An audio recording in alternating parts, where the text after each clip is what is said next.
అలాగే కోనసీమ వెళ్ళారు, పెద్ద మీటింగ్ పెట్టారు గవర్నమెంట్ డబ్బులతో. ఆ మీటింగ్ పెట్టి 100 రోజుల్లో నేను ఆ కొబ్బరి చెట్లు దానికి నేను పరిష్కారం చూపిస్తా అని చెప్పారు. ఏమన్నా ఉంటే జగన్ ఉన్నప్పటి నుంచి ఉందని చెప్పారు.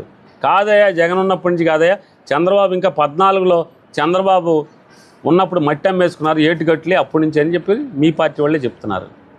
మరి అక్కడాటికి ఏమన్నా పరిష్కారం చూపించారా? ఎవరు పరిష్కారం చూపించారు? దేనికి పరిష్కారం చూపించారు? సుగాలి ప్రీతి కోసమే మీరు రాజకీయాల్లోకి వచ్చాను, పార్టీ పెట్టా అన్నారు. మరి ఆ సుగాలి ప్రీతి గారి తల్లి ఏమో ఆవిడ రోదనేమో అరణ్య రోదన అవుతుంది. కాబట్టి ఇచ్చిన శాఖల్ని మీరు తీసుకున్న శాఖలకు ముందు న్యాయం చేయండి, తర్వాత పరకాంతం మీద తర్వాత మోజుపడినట్టుగా పక్క శాఖల మీద లా అండ్ ఆర్డర్ మీద తర్వాత మీరు మోజుపడిదిగా అని చెప్తూ మరొకసారి వైఎస్ఆర్ కాంగ్రెస్ పార్టీ వాళ్ళు పవన్ కళ్యాణ్ ఎన్ని తిట్టినా ఎవడో ఒక నాలాంటోడు స్మూత్గా మాట్లాడి సమాధానం చెప్తాడు, విడమర్చి చెప్తాడు. కానీ మీరెవరూ కూడా సోషల్ మీడియాలో కానీ దేంట్లో కానీ ఎవరు మీరు మాట్లాడబాకండి, అతన్ని ఆటలో అట్టుపండి కింద వదిలేయమని చెప్పని వైఎస్ఆర్ కాంగ్రెస్ పార్టీ వాళ్ళు విజ్ఞప్తి చేస్తారు.